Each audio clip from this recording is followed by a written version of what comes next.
오늘은 인생의 깊이를 아는 지혜라는 제목으로 함께 말씀을 나누겠습니다. 우리 인생의 연수가 사람마다 다 다릅니다. 우리 어르신들은 인생의 길이가 굉장히 길고요.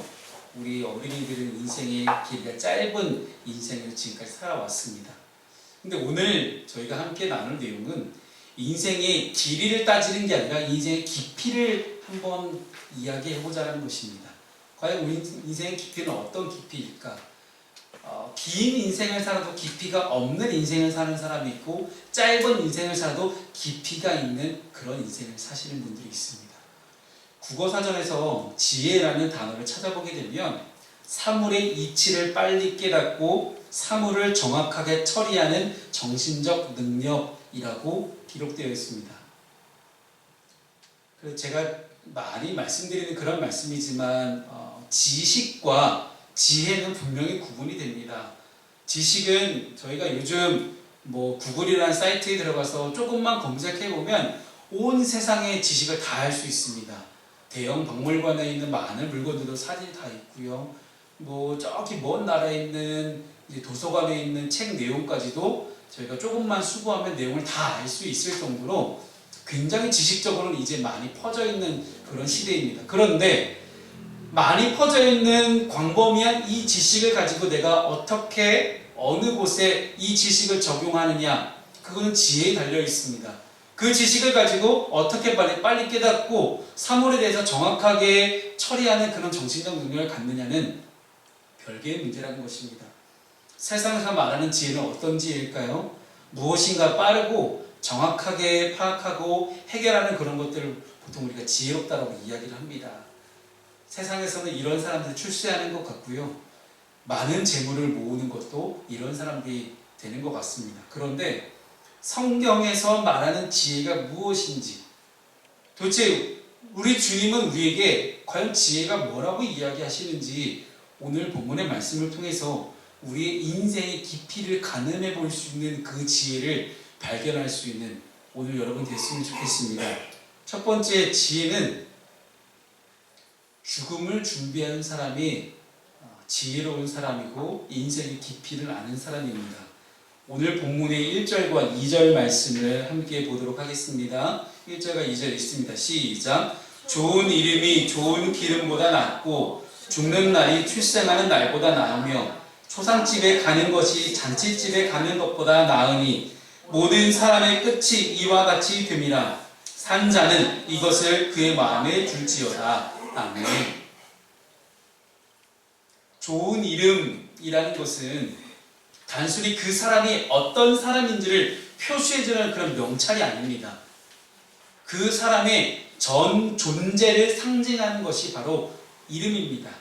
그렇게 해서 많은 성경의 인물들은 그 인생의 내용을 따라서 이름이 지어졌습니다. 그리고 그렇게 살기를 바라는 마음으로 이름을 지었고, 지금 우리나라도 한자어로 이름이 쓰여진 많은 사람들의 대부분의 경우는 그렇게 살기를 바라는 마음으로 이름을 짓습니다. 그런가 하면 좋은 기름이라는 것은 재산이나 재물을 의미합니다. 다시 말해 성경은 많은 재물보다 삶의 향기를 남기는 것이 더 좋다라는 것이 오늘 본문의 1절 말씀을 이야기하는 것입니다.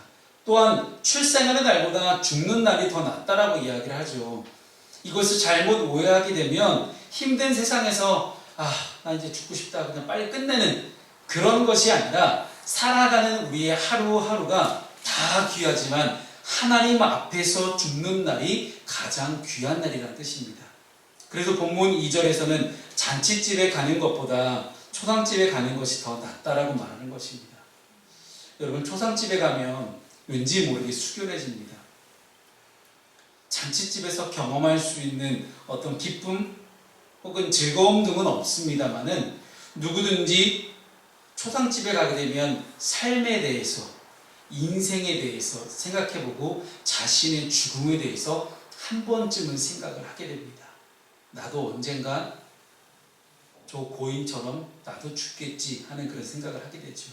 그래서 초상집에 가면 언젠가는 나의 인생도 이런 마지막 때가 있음을 자각하게 되고 그때를 준비하며 살아갈 수 있는 동기를 부여받게 되는 것이 초상집에 있는 일입니다. 그래서 히브리서 9장 27절 말씀이 우리 이렇게 가르쳐 줍니다. 함께 읽어볼까요? 시작. 한 번 죽는 것은 사람에게 정해진 것이요 그 후에는 심판이 있으리니. 아멘. 모든 이가 다 죽습니다. 사람은 누구나 다 죽습니다. 그런데 나에게 지금 죽음이 다가오고 있다는 사실을 우리는 잘 모릅니다. 여러분, 우리 왜 지금 쌀쌀했는지 아세요? 아침 저녁마다 왜 쌀쌀하냐면 성탄절이 다가오기 때문이에요.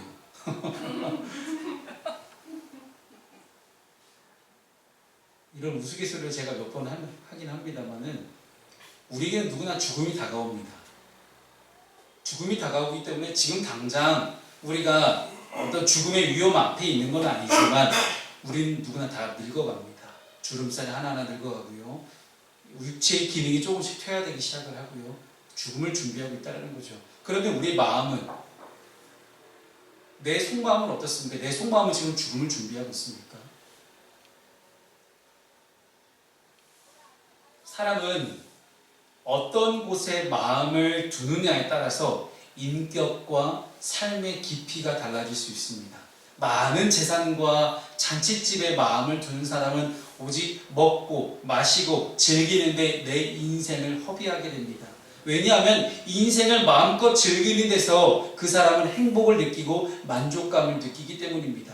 그래서 그런 인생은 자기 자신의 쾌락과 만족만을 위하여 물질과 시간을 사용하기 때문에 하나님께서 원하시는 삶을 살 수는 없습니다. 물론 우리가 만족을 누리고 행복을 누리고 쾌락을 누리는 것이 잘못됐다라는 것이 아니에요. 그런 것이 아니라 하나님의 뜻대로 사는 사람은 어떤 삶이냐? 일시적인 쾌락과 만족의 순간들, 그런 것들을 향해서 나만을 위해서 살아가는 것이 아니라 우리 모두를 위해서, 공동체를 위해서, 공익의 목적을 위해서 나를 쓸 수도 있는 사람, 나의 만족만이 나의 행복, 나의 쾌락만이 행복과 쾌락이 아니라 모두의 행복과 쾌락을 위해서 나를 드릴 수 있는, 나를 던질 수 있고, 나를 투자할 수 있고, 나를 사용할 수 있는 그런 사람, 그런 사람을 하나님의 뜻대로 사는 사람이며 그런 사람이 하나님의 나라를 소유할 수 있는 사람이라는 것입니다. 그런 것들을 예수님은 산상수훈에서 팔복의 말씀을 우리에게 전달해 주셨습니다. 어떤 사람이 하나님의 나라를 소유하게 되고 하나님의 나라에 들어가게 되는지, 그런 것은 이미 예수님이 팔복의 말씀을 하신 까닭 그 배경을 살펴보면 예수님은 항상 다니시면서 하신 말씀이 있습니다. 회개하라. 하나님 나라가 이미 가까이 왔고 이미 우리에게 임하였다. 왜 하나님 나라가 이미 임했냐면 예수님이 이 땅에 오셨기 때문입니다. 예수님 자체가 하나님 나라시기 때문에 예수님이 이 땅에 오셨다는 것은 이미 우리가 하나님 나라가 임했고, 그 하나님 나라를 누구나 다 들어갈 수 있지만 들어가기 위해서 조건이 필요하다는 거예요. 그런 것이 바로 팔복의 말씀이었습니다.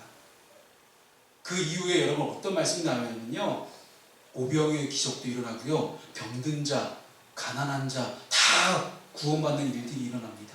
병든 자가 구원받는 건 뭐예요? 병이 낫는 거예요. 가난한 자가 구원받는 건 뭐예요? 누군가가 와서 나에게 먹을 걸 나눠주고 재산을 나눠주기 시작하라는 거예요. 막 이런 일들이 막 일어납니다. 이것이 바로 하나님의 나라라는 거예요. 나 한 명을 위해서 살아가는 것이 아니라 모두를 위해서, 사회를 위해서, 공익을 위해서 그렇게 살아가는 인생이 하나님의 뜻대로 사는 사람입니다. 그러나 일시적인 쾌락과 만족을 위해 살아가는 사람들은 그 순간들이 지났을 때 그 사람에게 남는 것은 아무것도 없다라는 이야기입니다. 코로나19가 이렇게 창궐하고 있는 이때에 불금과 불토를 즐기는 수많은 젊은이들이 강남의 클럽에 바글바글 했다랍니다. 오늘 아침에 뉴스 기사를 한번 봤어요. 왜냐면 서울시와 경기도 어쨌든 정세균 국무총리께서 나오셔서 대국민 담화를 발표하시면서 모든 집회 장소 행정명을 시행하겠다라고 얘기했으니 클럽에 무슨 영향이 있을까 하고 클럽에 젊은이들이 왔나 안 왔나 살펴봤더니 엄청 많은 거예요. 그 기자가 작정하고 새벽까지 있어봤답니다. 그랬더니 새벽까지도 난리 치더니 술 먹고 나와서 술 취해갖고 길바닥에 쓰러져 자는 건 여전히 똑같더라는 거예요. 아무리 전 국민이 애를 써서 사회적 거리두기 실천하고 코로나19가 더 이상 확산되지 않도록 방어를 한다 할지라도 그렇게 자신의 쾌락과 목적만을 위해서 살아가는 일이 있다면 우리에게 하나님 나라가 오기는 참 어려울 것 같습니다. 일시적인 쾌락과 만족의 순간들이 지났을 때 남는 건 뭡니까? 길바닥에 내가 누워있는 거죠.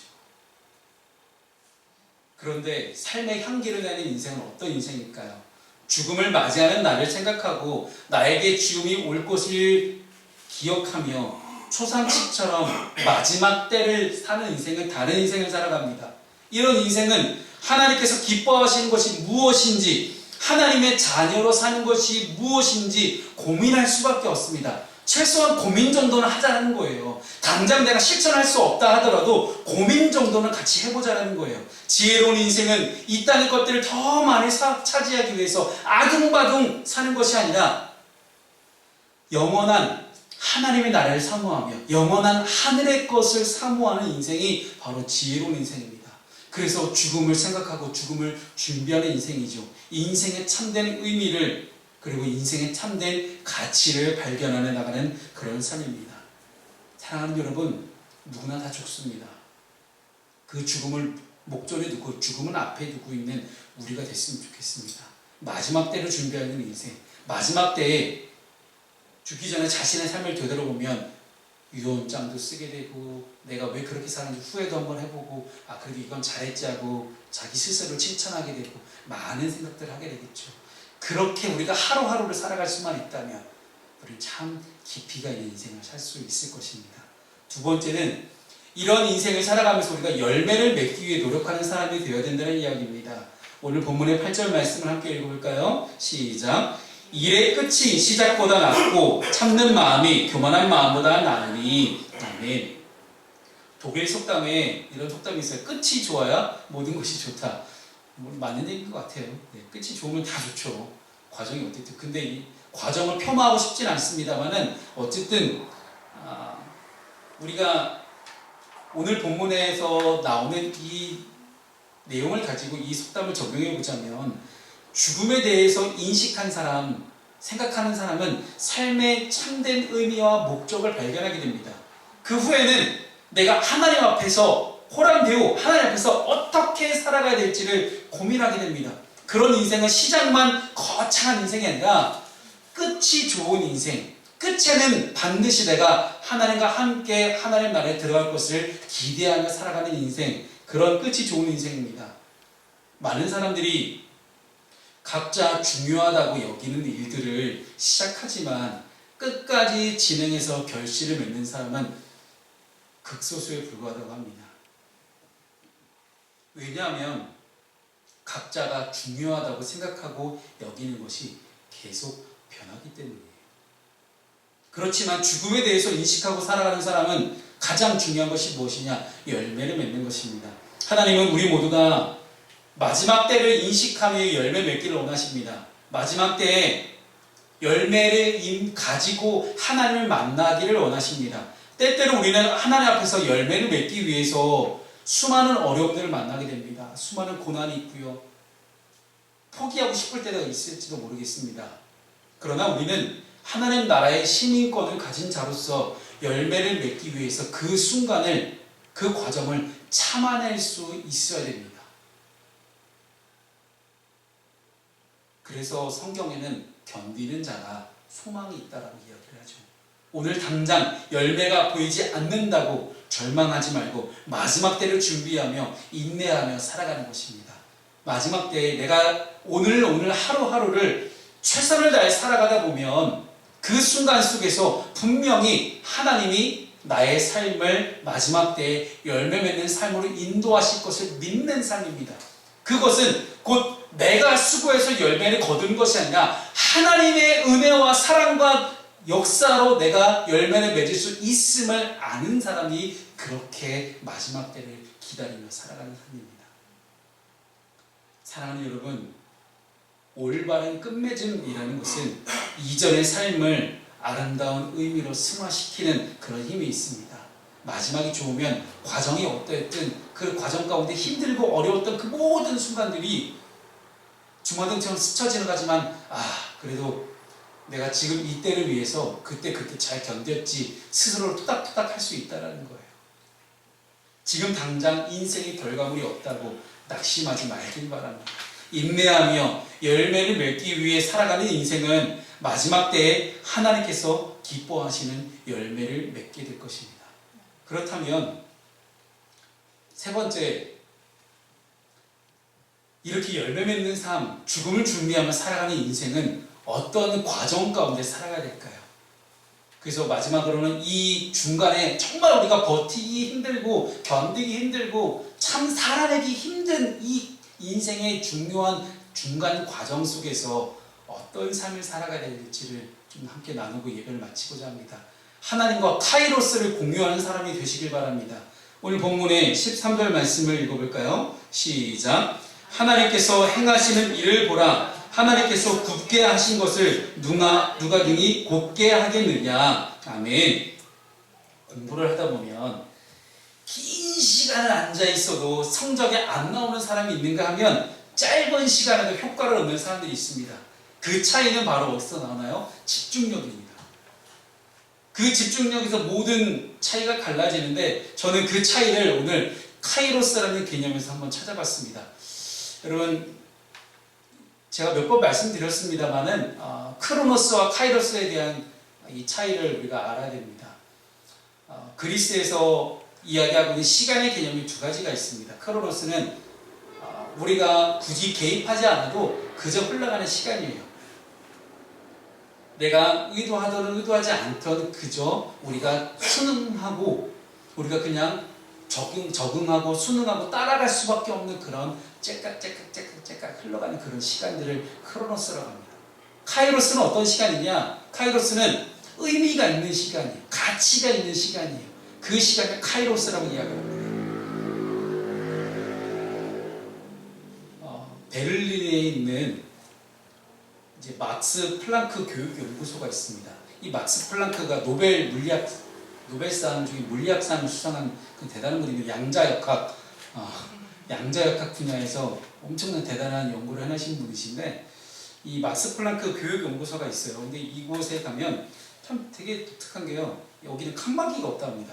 직원들이 칸막이가 없이 서로 스스럼 없이 소통하고 뭐 위아래가 없이 그냥 누구나 되게 자유롭게 일할 수 있는 그런 교육연구소라고 이야기합니다. 근데 이 중요한 내용은 이것이 아니고요.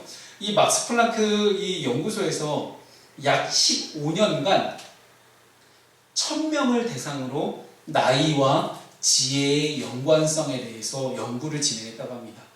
나이와 지혜의 연관성. 오랜 연구를 통해서 지혜로운 사람들이 가지고 있는 몇 가지 공통점을 발견해냈다고 하는데, 첫 번째는 지혜 있는 사람은 역경을 극복했거나 고난을 체험한 경험이 있다. 두 번째는 지혜로운 사람은 가난한 환경에서 자란 경험이 있다. 세 번째는 지혜로운 사람은 일찍 인생의 어두운 단면을 체험한 경험이 있다. 그래서 이 세 가지를 토대로 이 연구소가 내린 결론이 있습니다. 고생을 하며 인생의 문제를 깊이 생각하는 사람들이 지혜를 얻는다라는 거예요. 어리석은 사람은 어려울 때 그냥 그 어려움 가운데 갇혀 있습니다. 그리고 또 어리석은 사람은요, 기쁠 때 그 기쁨이 영원히 계속될 줄 아는 사람이에요. 그게 바로 어리석은 사람입니다. 하지만 어두운 때가 있으면 해가 뜰 때가 있고 웃을 때가 있으면 울 때도 있고, 지금 우리가 이렇게 온풍기 안 켜고 난방기 안 켜고 예배하는 것처럼 따뜻한 봄날이 오고, 언젠간 코로나19도 극복될 것이고, 언젠간 백신이 또 개발되겠죠. 다만 우리 사람의 지혜는 한계가 있어서 지금 겪는 역경과 고난이 나를 어떻게 만들어 갈지는 정확히 알 수 없다라는 거예요. 그게 인간이죠. 그게 인간의 한계입니다. 우리가 신앙을 갖게 되는 까닭이 무엇입니까? 내 인생이 내 마음대로 되지 않는다는 것이 발견됐을 때 사람은 신앙을 가지게 됩니다. 누군가 절대적인 초월자가 있구나. 초월적인 그 존재가 있고 그 초월적인 존재와의 만남을 통해서 내가 할 수 없는, 내가 깨달을 수 없었던, 내가 할 수 없는 부분에 대해서 뭔가 통과가 되고 뚫려지고 돌파가 됐을 때, 새로운 깨달음이 오고 새로운 지혜를 얻게 됐을 때, 우리는 그때 신앙이라는 것이 무엇인지, 종교가 무엇인지를 깨닫게 됩니다. 이러한 삶의 양면적인 이 삶을 우리가 살아가면서 우리의 지혜를 넘어서는 하나님을 만나는 것, 그분을 알아가는 것이 지혜의 원천으로 깊숙이 들어가는 지름길입니다. 그래서 이 크로노스와 카이로스 사이에서 째깍 그저 흘러가는 이 크로노스 사이에서 하나님과의 카이로스가 점점 더 많아져야 된다는 사실이에요. 우리가 지금 이렇게 따로 떨어져서 온라인으로 예배를 하고 있지만 지금 이 시간이 우리가 왜 중요합니까? 지금 우리가 함께 예배하고 있는 이 시간은 우리는 지금 카이로스를 살아가고 있는 시간이에요. 크로노스의 째깍 흘러가는 그 평범하고 일상적인 시간 가운데서 일요일, 주일이란 뜻이 주님의 날이잖아요. 주님의 날, 주님이 부활하신 날, 주님이 모든 어려움과 사망, 권세, 죽음을 극복하고 이겨내신 모든 문제를, 죄의 문제를 이기고 부활하신 그 주님의 날에 함께 모여서 그 주님과 카이로스를 공유하자는 거예요. 그것이 바로 이 예배의 시간입니다. 그렇기 때문에 주님과 길게 만나는 게 중요한 게 아니에요. 짧은 시간이지만 주님과 카이로스를 깊이 공유할 수 있는 그 예배, 그 예배가 지금 바로 이 시간이며 여러분의 삶의 자리에서 일어나야 되는 그런 예배라는 사실입니다. 서두에 공부를 대해서 말씀드리면서 긴 시간 앉아서 성적이 안 나오고 짧은 시간 앉아서 성적이 나오는 그 차이를 집중력의 차이에서 말씀드렸잖아요. 카이로스라는 것은 우리가 인생을 많이 살아도 적게 살아도 그 길이가 중요한 것이 아니라 그 길이를 이렇게 단면적인 이 1차원적인 이 길이를 2차원적으로 3차원적으로 깊이로 가져가서 보자는 거예요. 깊이로 그리고 두께로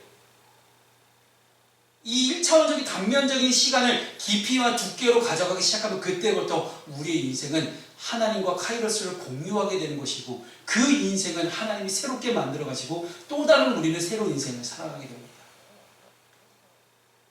왜 모세가 80세라는 정말 늦은 나이에 하나님께 부르심을 받고 하나님의 도구로 사용될 수 있었을까요? 모세는 80세까지는 그저 크로노스를 살아갔습니다. 하지만 80세부터 120세까지 나머지 40년은 카이로스를 살아갔다는 이야기예요. 인생의 나이가 중요하지 않습니다. 내 나이가 어때서 제가 노래 부를까 말까 지금 고민 많이 했거든요. 제가 참 좋아하는 노래인데 이 분위기에서 노래를 부를까 말까 속으로 고민 많이 하면서 설교를 준비했는데 그냥 넘어가겠습니다.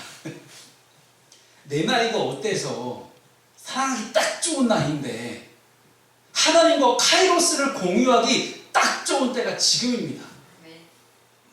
온라인 예배를 하고 있는 이때가 하나님과 카이로스를 공유할 수 있는 가장 좋은 때입니다. 사랑하는 여러분, 말씀을 정리합니다. 하나님을 깊이 있게 만나는 것, 그런 인생이 바로 지혜 있는 인생이고 두께감 있게 만나는 인생이 지혜 있는 인생입니다. 여러분의 삶에서 하나님을 만났을 때 1차원적으로 그냥 만남으로 그치지 말고 깊이와 두께를 늘 생각하시고 만나기를 바라겠습니다.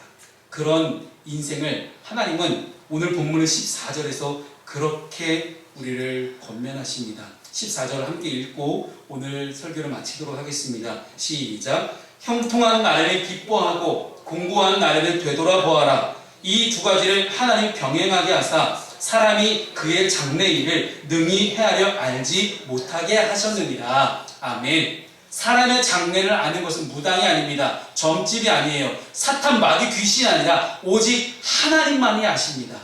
그 하나님과 깊이 있고 두께감 있는 그 만남이 오늘 저와 여러분이 있기를 바랍니다. 그리고 영상을 통해서 함께 예배하시는 여러분과도 함께 하시기를 바랍니다. 그렇게 지은 인생이 여러분의 인생이 되시기를 주님의 이름으로 축복합니다.